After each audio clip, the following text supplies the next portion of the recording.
Hey everybody, Indigo Speaker here, and this video is going to be part one of the Gods of Myth and Magic series, which will be ongoing for quite some time.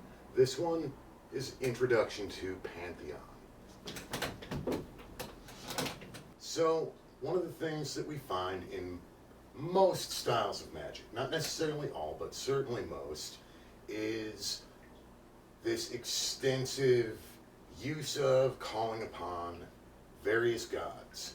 If we look at medieval grimoire magic, it's usually names for the Christian and Jewish god, as well as many archangels, angels, and even some of the demons. They also tend to include a lot of lesser spirits drawn from Greco-Roman and other mythological sources.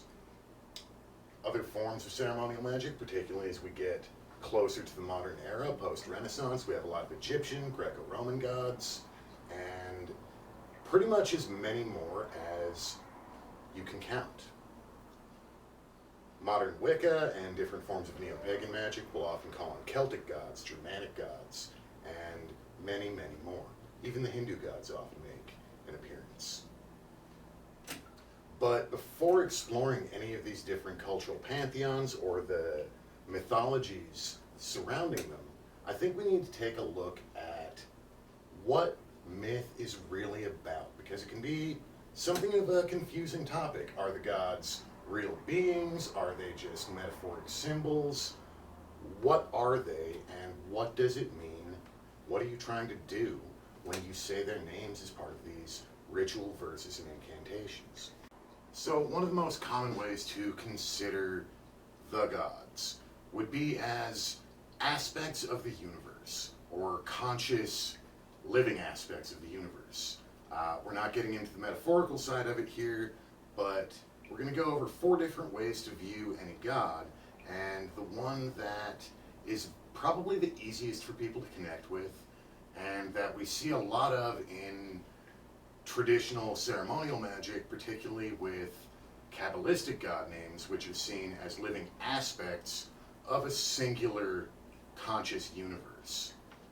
So, to kind of illustrate that point, let's consider this entire whiteboard to be what the Kabbalists might call Ein Sof or Ein Sof, actually. And that is no limitations of every possibility, every possible moment in every possible universe, whether it's something we can conceive of or not. Now, our universe, let's go ahead and make that a big old circle in the middle of it, all right? Totality of our universe, and a little further in, let's go ahead and do our material universe.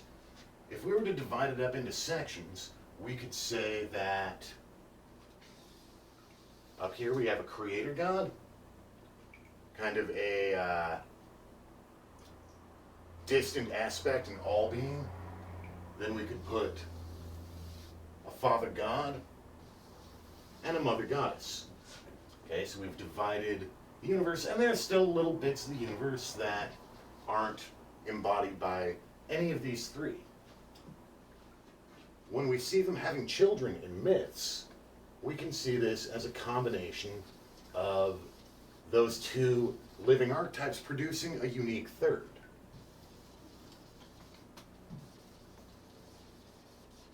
And we can even get a new archetype or a new living aspect of the universe that combines 3 or more, which is fascinating when you think about one of the very weird things that gets noticed with most old mythologies is this ridiculous prevalence both of incest and of gods that have way too many parents.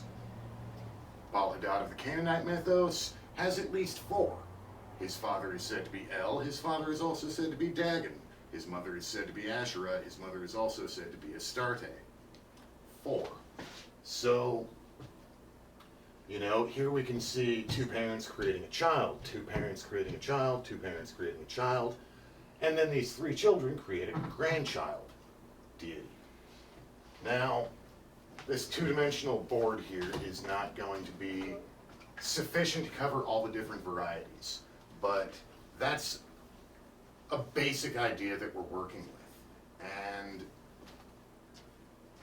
no matter what pantheon we look at, we can look at it from this direction, all right? And even in speaking to this manifest universe, when we speak to it through a name that we understand to be focusing on a particular aspect, the universe can actually respond to us to an extent according to our expectations. Couldn't we just talk to the Great Spirit? Certainly, but in a universe where everything is possible, what we consider good and what we consider bad is not necessarily an absolute judgment. It's not necessarily the same scale that the conscious universe uses, if the conscious universe judges at all, which it doesn't seem to. Now, we as human beings, we certainly have a little range of what's possible in the universe that is very favorable to us, and a whole lot that's not. So, by having mythos, or stories, that define elements of the universe, some that are very positive and benevolent for us to interact with, because they give to us, or teach us, or protect us, others that are not necessarily pleasant, but still necessary, gods of death, gods of justice, goddess of death and rebirth, and then others that we probably don't want to focus on so much. Ancient dragons of chaos that had to be slain for the universe to come into being.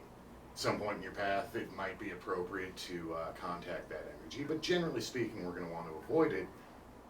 And yet it still has a place in the mythology to help us understand the cosmos. So let's go ahead and jot that. Definition number 1, living aspects of cosmos.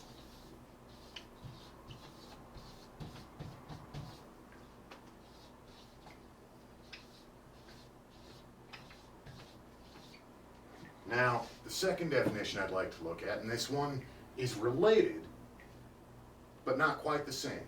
It is very important for us, though, and that is metaphors of psyche, or of the human experience.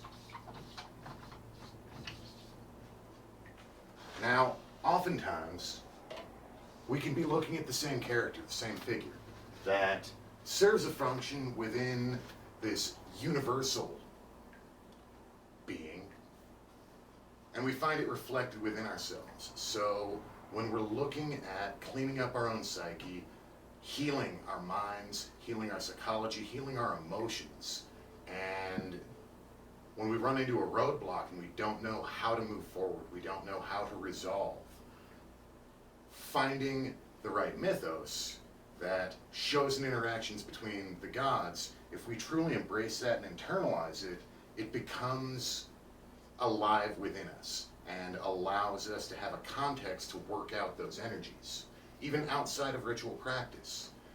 It can also be used to find what we need to do in the material world and in the social world that we share with the rest of humanity, so that we're not just trying to mentally force ourselves to change, but we're actually going through the stories. We're going through the adventures, the transformations, the dramas, and this can really help when it comes to understanding where a lot of life suffering can come from and seeing the bigger picture. Because, especially in the older mythologies, we tend to have gods that face challenges, they face suffering, they face victory and defeat. They have love, they have lust, they have friendship, they have enemies. And while this might not seem as pure or holy, quote unquote, to some people, as say the omnipotent, all-powerful, all-wrathful, all-loving God of the Bible that never loses, ever,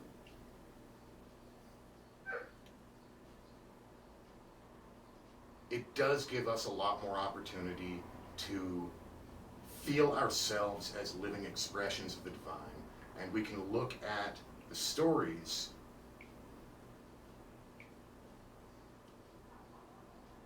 as a way of understanding and embracing the various stages we go through in life, the social dramas, the family dramas, everything. Now, this brings up a perfect opportunity to introduce a pretty widespread concept, and that is the relationship between what's called microcosm, macrocosm. So this basically, micro, little, cosm, world or universe, and then macro is the large universe. We have the little universe and the large universe. The little universe, create a little universe is this whole psyche, the totality of our experience as individuals and the parts of us that do experience. The macrocosm is everything else. If you've ever heard the aphorism, as within, so without, it's talking about this concept of microcosm and macrocosm.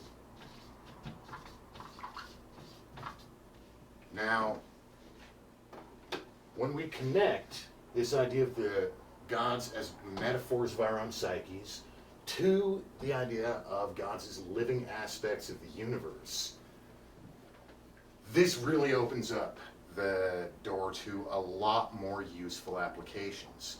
When we try to anesthetize or whitewash and bleach out the depth and meaning of myth and turn it into something that would be acceptable to your psychology instructor at the community college, we can end up actually losing a lot, because when we're trying to keep it all within our head, we're trying to keep it all acceptable to a materialist paradigm, we don't impose those limitations on the universe, but we can impose those limitations on our experience of it.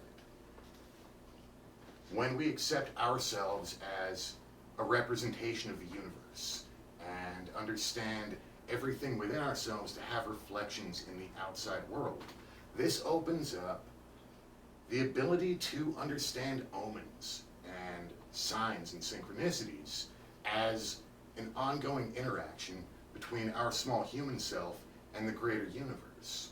So when we find ourselves having a great deal of sympathy with the story of a particular god and goddess, whether we see ourselves as that being or whether we see ourselves looking to trying to become that being or looking to it for help and guidance and care, when it has an emotional resonance for you, that right there tells you it appeals to something within your psyche.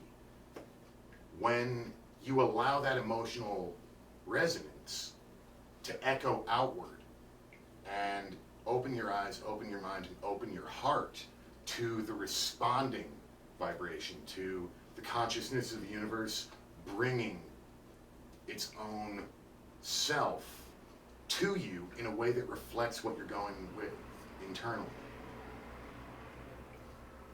This is a way to allow the universe itself to function as your teacher, as your guru, as your guide, in as many different forms as you need. Now, one more really big way of looking at the gods, and I'm actually going to go ahead and clear the board for this because there are a lot of different ways it can happen.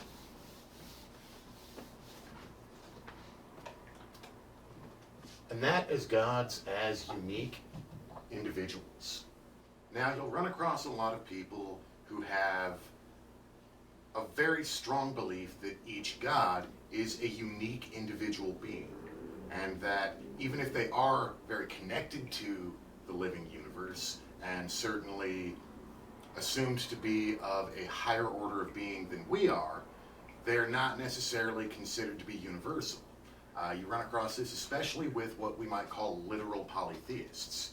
When they say, look at Zeus versus Jupiter, rather than saying they're the same god, they say, no, they're not. They're two completely different beings. And any similarities between them are incidental. Now, this can be very important for some people's practice, and I think there are times it can be relevant. But we get into some complexity here. So this could be considered one of the major differences between pantheism in its technical terminology versus polytheism in a literal sense.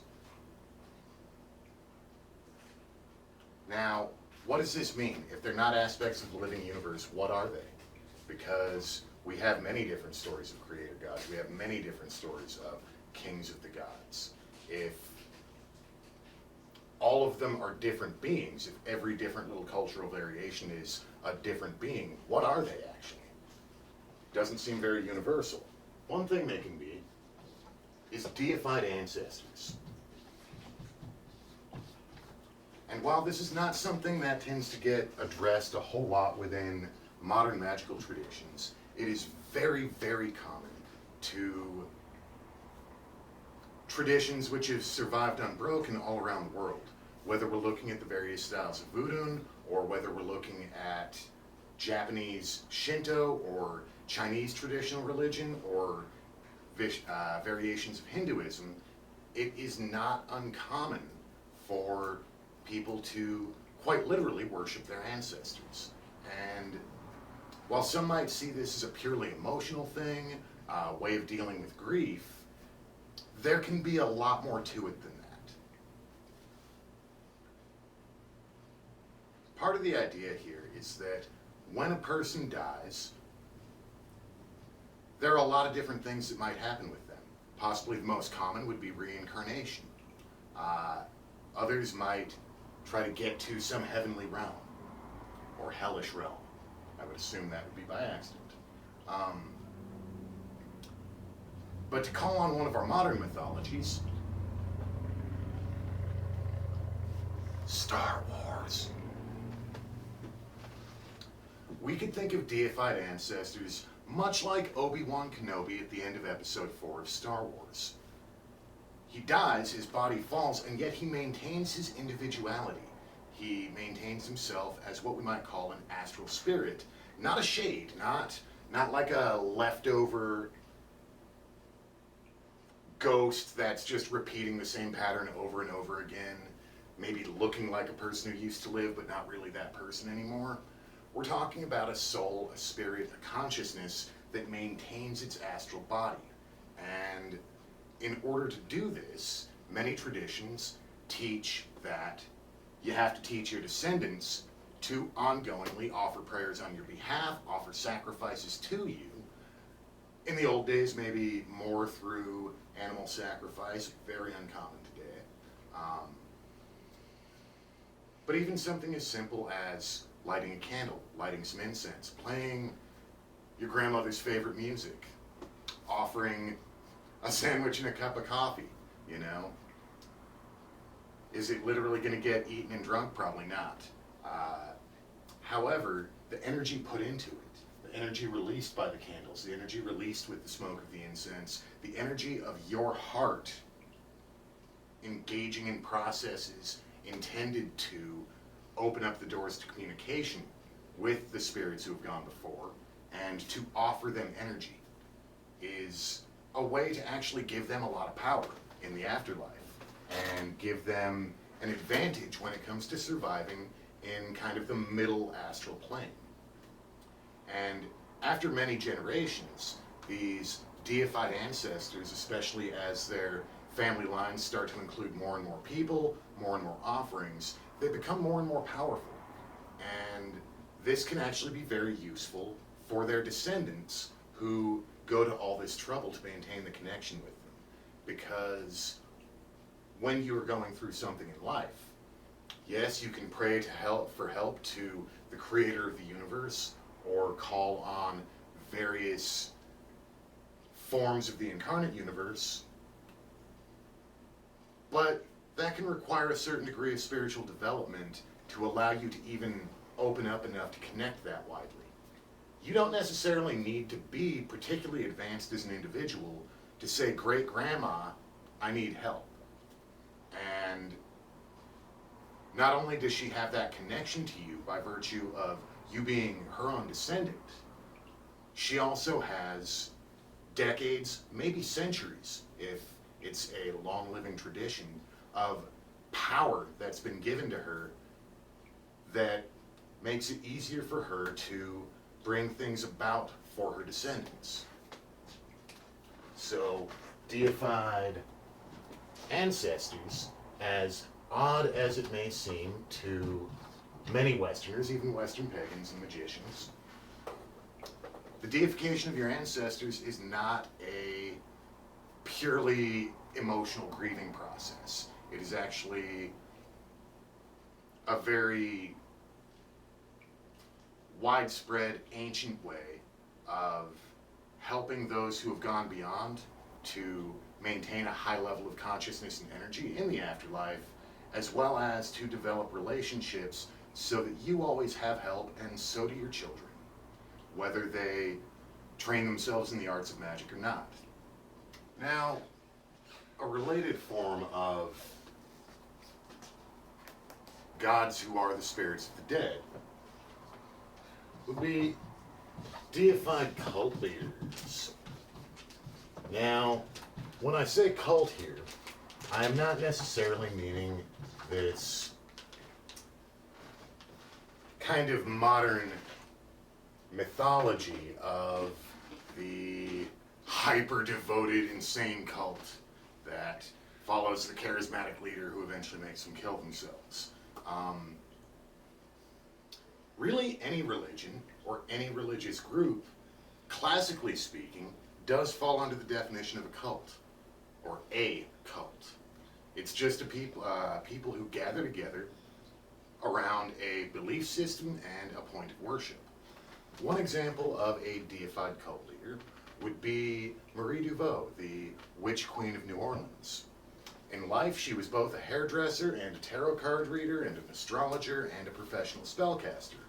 She was famous enough that several U.S. senators actually would come to her for help with their elections, and her magic was reputed to be so powerful that when there were people who complained about this black woman in the late 1800s who was so confident and maybe had some weird people filling the neighborhood, so white neighbors called the police on her.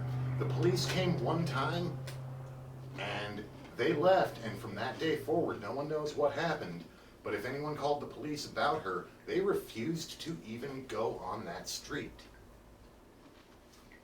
Now, when she died, suddenly there was still this Witch Queen of New Orleans, often suspected to be her daughter, who simply kept the same name. But even since the second Marie Laveau is known to have died, many, many, many people have reported that in certain graveyards in New Orleans, they will run across this woman who will talk to them. And many people actually pray to the Witch Queen of New Orleans for help with their spells. She was considered during her life to be perhaps the greatest witch in the United States of America, and had a cult following somewhere between several hundred and possibly into the thousands. So this is another way that someone who is dead, who receives offerings from the living, can maintain an immense spiritual presence and choose to help the living in certain circumstances. Some people might even suspect that Jesus of Nazareth might have become deified, assuming he was actually a person who lived and died. If he wasn't, though, that leads into another type of unique individuated God. And this would be a being that began as a thought form, or egregore. That a bunch of people came together, they had a mythology, but they believed in it as a very literal thing. And by continually believing in a god or a goddess who had a very specific physical appearance, who had very specific stories, very specific traits, and perhaps specific rituals, specific forms of prayer to interact with this imaginary being, eventually all of these people with this vivid imagination and this passionate belief generating all of this energy kind of coalesces to create the image of what they believe in. If this continues with enough sincerity and enough transcendent emotional experiences, eventually the living universe will respond to bring this figure to life. Now, another way to look at this, because something that I've certainly observed, and I'm sure many others have as well, especially in the big religions, Christianity, Islam, Judaism, Hinduism, is that different people worshiping a deity with the exact same name, maybe even the same stories, are thought to have very different personalities and want very different things from their followers.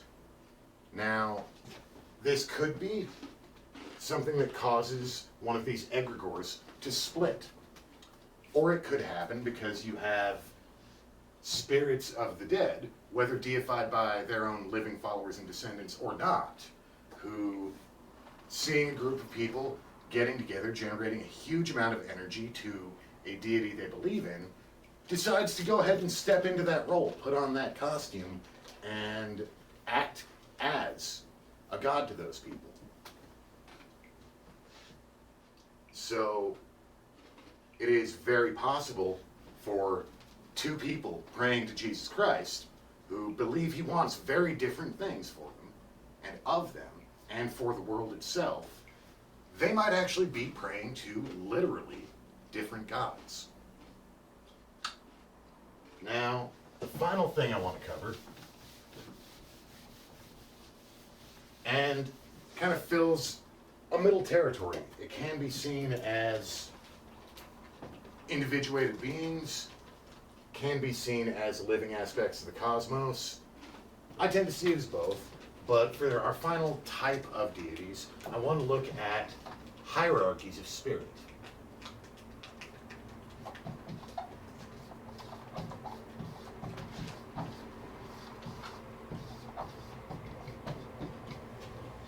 Now, some would see this as a very literal hierarchy of different beings.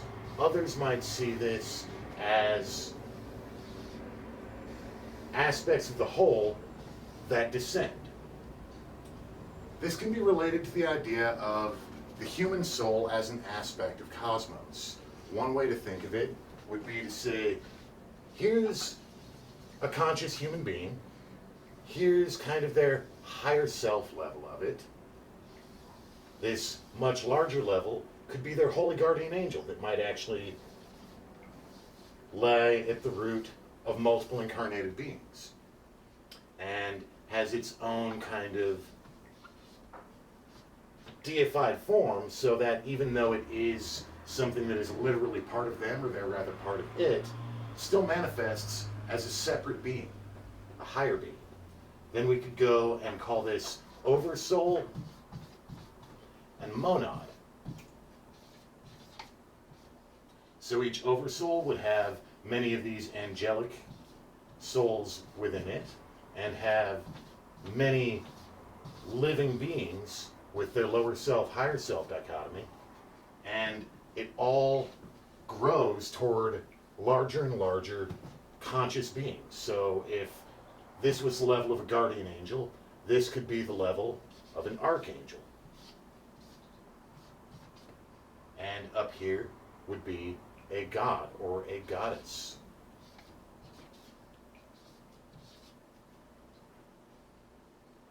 And eventually you get to the whole universe itself. Now, even if we're looking at a list that follows this very linear hierarchy that fits with our concepts of human social organizations, we can still look at the steps of this hierarchy as being steps of our own individual hierarchy. If we are, say, using Kabbalistic lists that go from a god name to an archangel to an angel to an intelligence to a spirit, we could look at this as aspects of ourselves beginning at our own low spirit and our greater intelligence, then our angelic self, archangelic self, and God's self that we would share presumably with many thousands or tens of thousands of other individuals. Another way to look at this, when we have spirit hierarchies that are unique to one element or one planet, we've got our manifested universe, and let's go ahead and divide it into, say, 4 elements. And somewhere in the middle here would be beings made up of all 4 elements, such as ourselves.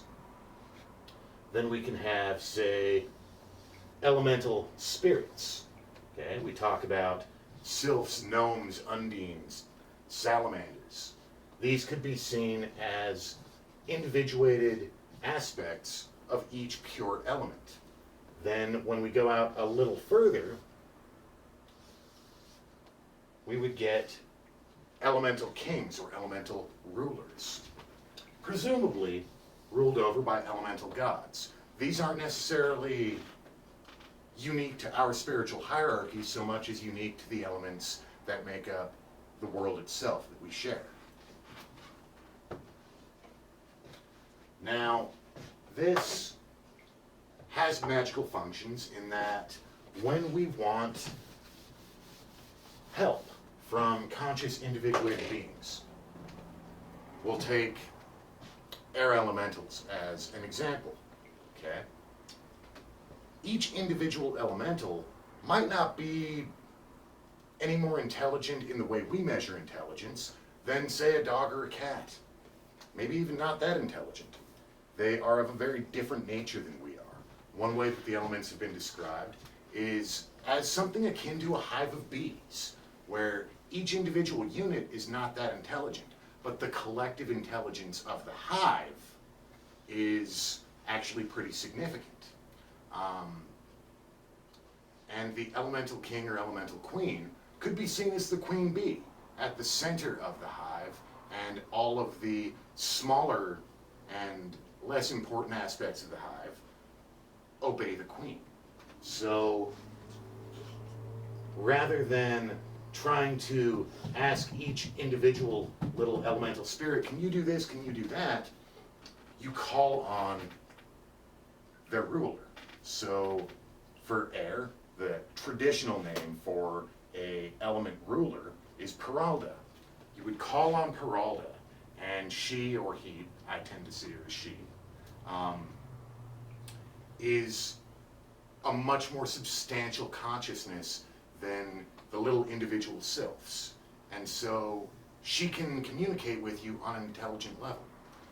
I still like to call on the gods so that they can call, or the mother goddess rather, so that they can call on an elemental king or queen and introduce us. That way it's not just this human being trying to say, you have to do this, but rather asking a much larger level of being, connecting with a much larger level of being that can bring to you the sentient elemental ruler that's going to be a lot happier to work with you because it fulfills their desire for connection with that which is greater as well.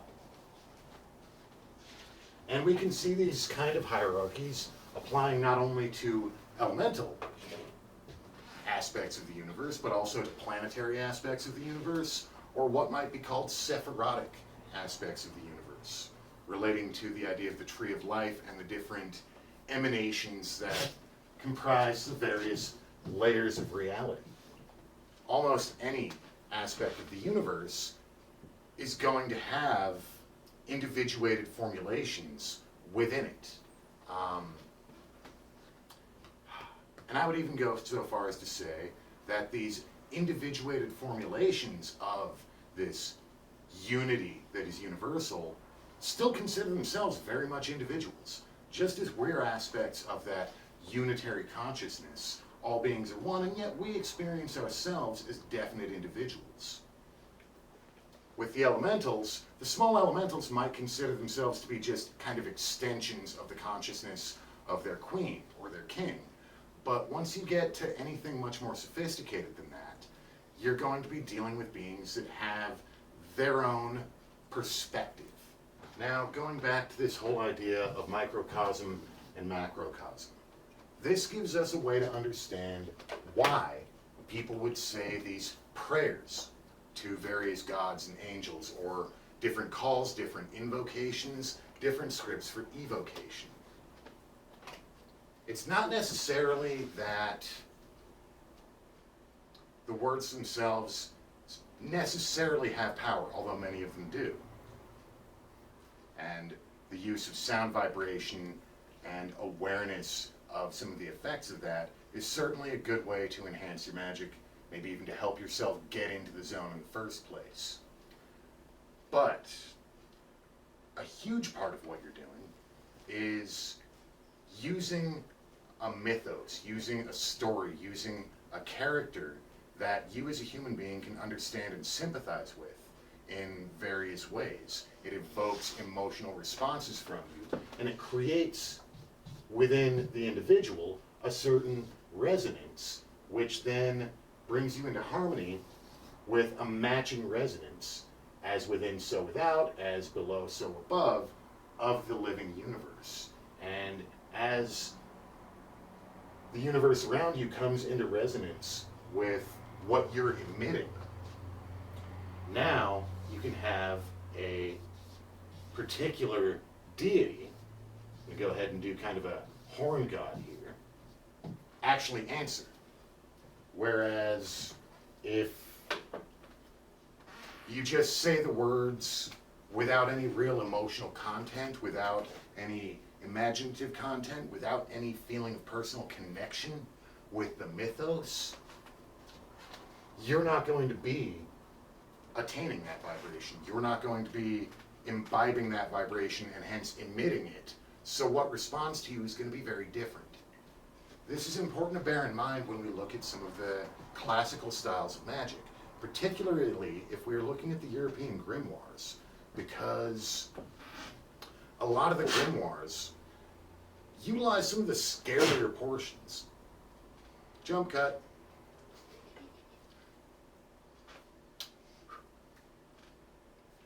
This is very important if we're looking at, for instance, the European Grimoires, because many of these grammar books of magic from the Middle Ages and early Renaissance operate or seem to operate from a perspective that is very strongly medieval Catholic. And many of the beings that a magician would evoke or summon have some frightening mythology attached to them. Now, there are two very different ways to look at grimoiric evocation. The more modern one, that seems to have been more or less originated by Pope Runyon and certainly got popularized by Don Craig in Modern Magic and many others, is to look at these demon names as really just old gods who got a bad rap, bad propaganda against them, but they're still divine beings. And so in that context, even though you might be repeating these awful words of threatening, and you come here or else I'm gonna tell Dad, if your perspective on it is such that you're reaching out to holiness, it is possible to get a very benevolent response from the universe. Now, to me, if I want to talk to the gods, I'm going to talk to the gods, because the stories we tell, or the words that we speak, and what those actual words, what the actual language is based upon, theologically and mythologically, if it's completely at odds with what your perspective is, maybe it's time to find verses that are more in keeping with your perspective. Because the more traditional way of looking at these grimoires is that you are literally trying to summon up evil things that you absolutely must have help from God to frighten it into submission, because God has given you that authority. And even having that power to get it to do what you want oftentimes requires some kind of bargaining. To me, I see that way of dealing with the spirit world and the very idea of calling on destructive, predatory entities that are going to try and fuck you over any chance they get. To me, that's kind of like going to the mob, you know? Sure, they can get you what you want. Some people claim that different mafias even have a very strong code of honor where they are going to live up to their end of the bargain, and if you live up to yours, they're not going to take your kneecaps. But they're going to be looking for any excuse. Even a very minor mistake. Or maybe someone who calls on them but doesn't have that full divine power to actually protect themselves, if this thing actually shows up and you don't have the kind of power it takes to protect yourself from it, it's not going to make a deal with you. If it gives you anything, it's going to give you something that's not good for you and ends up entrapping you, mind, heart, and soul. So it really is important to look at any practice you're going to engage in and remember that axiom, as within, so without. If what you're calling upon scares the shit out of you, what the universe is going to respond with is quite likely something scary. Now, if you're in a dark spot and you can't bring yourself to a positive and holy vibration, there are gods for that and beings for that who you call out to from a place of despair or a place of fear or a place of loss, but because of your understanding of what you're calling out to and how that connects with the collective understanding, often of millions of people or even billions, who throughout history have believed that this being responds to and helps those who are in despair. That's what you're going to call is a helpful aspect of God. Whether you're praying to Shiva, who is often said among various Hindu sects to have turned blue because he absorbs the poison out of the universe. If you feel like you're in a low place and you can't purify, and you call on Lord Shiva and ask him to help purify you, I've experienced several times where there is definitely a response from the universe and a bright, glittering being that will just suck all of the sorrow and darkness out and replace it with an amazing, loving, holy light. So, as within, so without is very important, but also important is your understanding of how you're using these mythologies and why. Now, probably the final section of this video here is going to be about mythology and how to understand mythology. Because unless you are directly connected to a tradition or come from a family that has deified individual ancestors, outside of that, you're generally going to be better off considering the gods or angelic or lesser spirits, terrestrial spirits, to be aspects of a living universe who probably do have some sense of their own individuality, even though they're part of the larger whole. And within that context, this is where we can see calling a different name from a different mythology, and yet if the story and the aspects really are very, very similar and perhaps have a historical basis of, take for instance, the king of the gods as thunder gods. Jupiter, the Romans, came from the Greek Zeus. The Greek Zeus came from the Anatolian and Phoenician Hadad, thunder god who is the king. So there's both the historical inheritance of mythos, even as the names change for the language, and we're talking about characters who are very, very similar in their stories. Now, the Phoenician Canaanite Baal-Hadad, fairly different stories from Zeus and Jupiter. I don't really know whether or not I would consider them the same. Maybe just two characters that overlap a lot.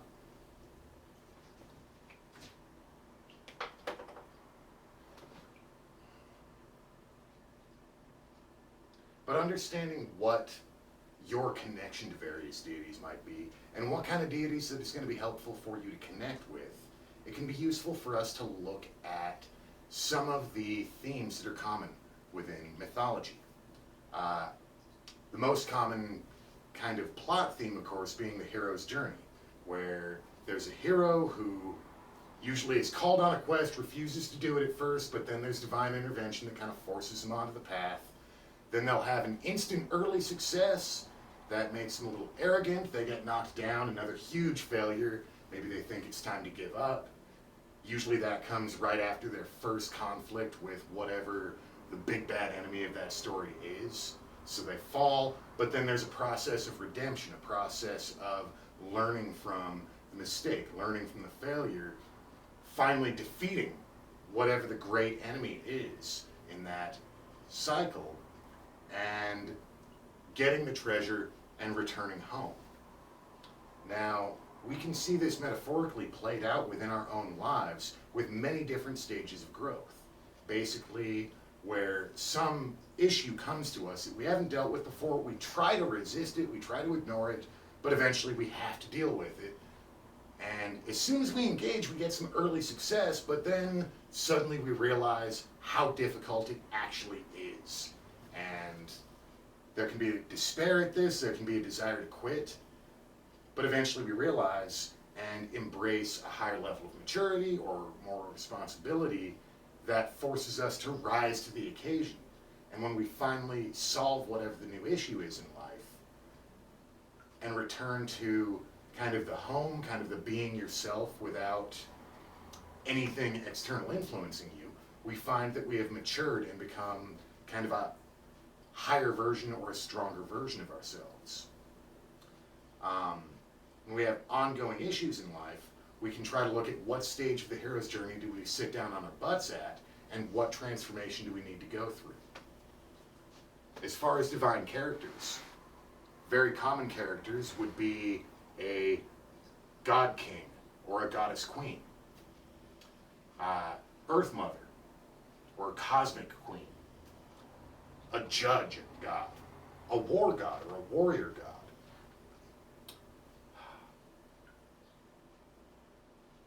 An important one could be considered the sage or savior. And the sage or savior has an interesting relationship, but is usually different from the shaman god. The sage or savior god is usually going to be the one that aids with mystical growth, spiritual growth, achieving higher stages of awareness, knowledge, understanding, and wisdom. Whereas the shaman god is usually the one that you would look at as more the god of magic, that you would learn how to use your abilities from. Hermes Trismegistus, or Egyptian Thoth, usually going to be seen more in the light of a shaman god that you would learn knowledge from, rather than a god that helps you to purify or rescues you. It's a very different role. Gods and goddesses of death and judgment can actually be very important, as unpleasant as it can be to deal with. Because in order for us to be truly free beings and free spirits, we have to be capable of letting go of that which no longer serves us. But it can stick, habitual ways of thinking, habitual emotions, lifestyle surroundings that reinforce a stagnant position in the world. The death process, the judging being going through the death and the rebirth in a different form, is often reflected in aspects of your life coming to an end, or even the loss of friendships, relationships. This does not have to be a literal death. Most of the time, it is not a literal death. But it can be the end of a career, it can be changing religion or religious perspective, it can be any number of things. But the process of allowing yourself to be judged based on how you've been in that, and accepting it, good or ill, but then leaving it behind and being reborn. Higher stage or lower stage, if you've done well, you're probably going to be reborn or recreate yourself in a way that is definitely seen as an improvement. Or it could be that you tried something and found it just wasn't you, and might be reborn into a stage of life where you look for simpler things. that doesn't necessarily mean that the death and rebirth was a bad one. It doesn't mean that that cycle of life was a waste of your time. It just means that this is the direction you're moving in. But if you're unwilling to have death brought to aspects of yourself and let things that might have seemed critical to your identity break down and go away, you might end up just reliving the same day after day, forever. And that isn't what most of us look for in life. Now, again, when we understand the relationship of microcosm to macrocosm, this can really help us to understand, make sense of, and accept some of the negative external events, not as some horrible persecution or a sign of the universe being fucked up and evil or a sign of personal unworthiness. By understanding it in terms of these mythical cycles and understanding us as living expressions of these mythical heroes, we can look at what the outside world shows us in the sense of being omens, signs, instruction directly from the living consciousness of the universe and from the individuated gods, goddesses, angelic beings that govern it.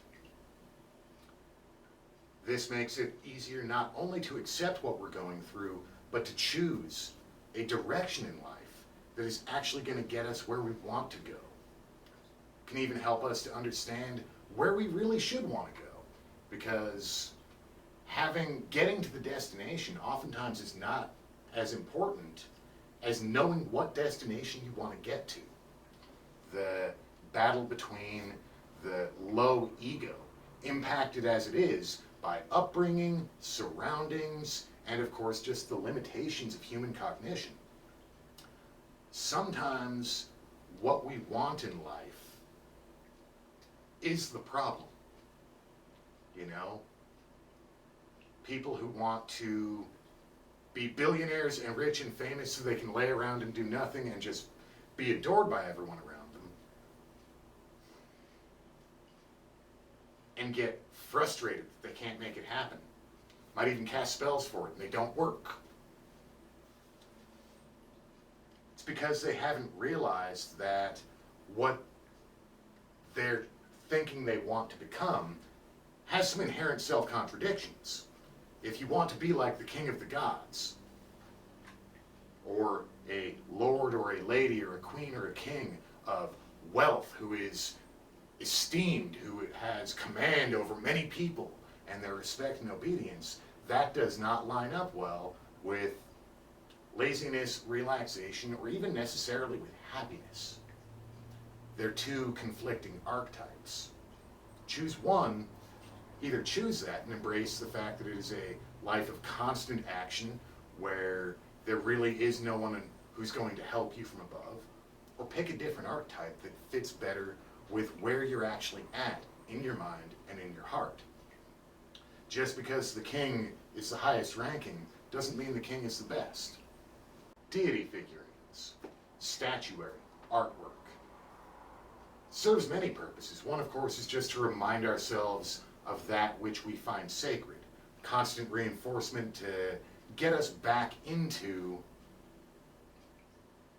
a frame of mind which leads to our ongoing spiritual health and growth and the attainment of wisdom, the wisdom to know what's really going to satisfy our desires and the ability to attain those desires.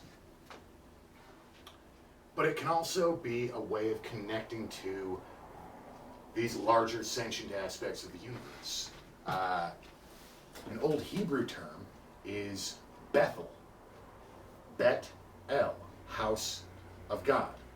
Now it doesn't have to be the Judeo-Christian God, and there are other names in other cultures for this idea of an object that serves as a place in the material world for some of the energy, consciousness, and awareness of a god to rest.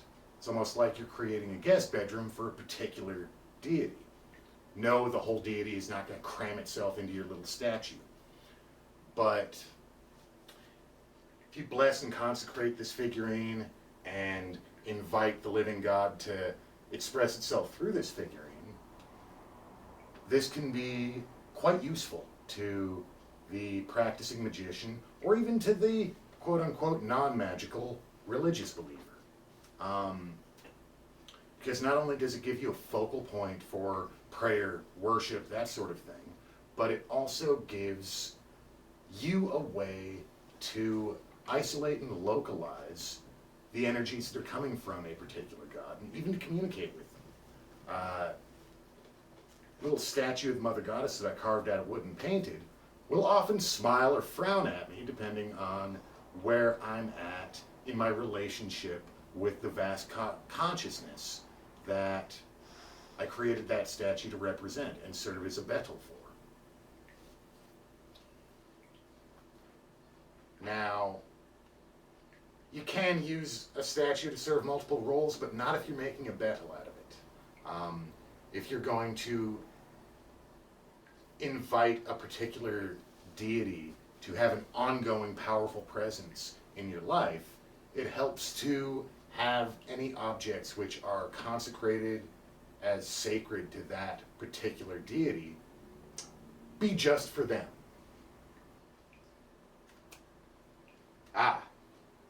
Okay, maybe this is the final aspect of this video. Sometimes I write a script and it just doesn't include enough, and I think of things as I go along. That is invocation, calling a god into yourself. Or another view on this could be self-deification, where you assert the sameness of yourself with a deity figure.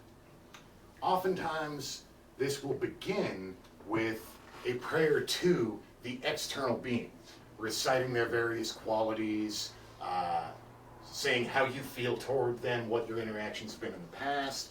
Basically, you create a liturgical saying to remind yourself and imbibe and then emit the resonance that is going to allow you to come into direct contact with a particular deity. When you switch from the you are to the I am, whether or not this is going to be successful for you, in large part depends on how completely you can embrace a subjective synthesis or a true belief in what you're doing. And also has something to do with how much you can let go of your normal personality and ego. Now, people who are true experts at invocation say in certain voodoo cults where allowing the Loa to ride you is a thing. They call it riding. We might call it more invocation. People who are expert at that don't remember anything that was done with their body. When they snap back into normal consciousness, they simply have no memory of that time. And the people who have interacted with their physical self during that time have not been interacting with that person. Oftentimes, the Loa will actually be able to tell people things that person didn't know. Will be able to do things that person couldn't do. One of the legendary tests for a voodoo priestess, I don't know this from personal experience, it is not a religion that I personally have ever participated in directly, so I could be wrong on this. But I've heard it from a few different sources that some of them have as a test to prove that you're actually invoked. They'll put a big ass rock in the bottom of a boiling cauldron on a bonfire, and if truly invoked, the Loa will be able to reach into a pot of boiling water, fish out the rock, and yeah, the arm might be steaming when it comes out, but there's no injury, no pain, no fear. The closest I've ever come to that with invocation is very, done this a few times. Actually, I've invoked many times, but usually for me, there's not a complete identity shift. The best I get is that my mind kind of goes blank, my words and actions aren't things that I've thought of ahead of time, and power wields itself easily and I just know what to do, but the main focus there is to keep my mind empty of thought and keep myself open to the deity I'm attempting to channel. A more complete invocation has gotten difficult for me to remember a couple of times. My personality does change and my perceptions change radically. But it requires a true faith and a religious ecstasy and a true gnosis and communion with the deity that you're attempting to invoke. Praying to them, asking them to come to the circle, into your temple space, and grant you energy, knowledge. That tends to be a lot easier because you can accomplish that with a lot less of your ego actually being subdued. You can be in a very human state of consciousness, what I would call an intermediate state of consciousness, where you're not totally mundane with no belief in any of this and feeling stupid as you do it, but you know, you believe you know what you're doing, maybe your senses are a little more open than most people, but you certainly aren't at a place where you can surrender yourself to invocation. They don't necessarily need you to. Invocation like that is generally considered a pretty advanced skill, and one to not attempt prematurely and not attempt with any type of being that you don't have an ongoing relationship with. You certainly don't want wandering spirits being able to pop in and out of your head and take away your personal self-control. One common theory on why people who are blacked out drunk often end up doing things they would never do, saying things they would never say, and not remembering any of it, is that that level of drunkenness can actually make you very vulnerable to possession. Possession in that sense would be involuntary invocation. So we don't want to just be an open door that is completely passive and obedient to anything that's not made out of flesh. We want to be selective and only consider that level of energetic, emotional, and spiritual intimacy with beings that we know are not just higher beings, but beings of love and power and wisdom who are happy to be in that engagement with us as a helper, not as some kind of exchange or servitude that you would have to give them. Personal opinion here, but those practitioners who have different opinions probably also have very different goals and desires for their own lives and experience. For me, it's about the polarities of light, love, wisdom, and more pleasure, less pain, more happiness, less sadness, more connection, less isolation.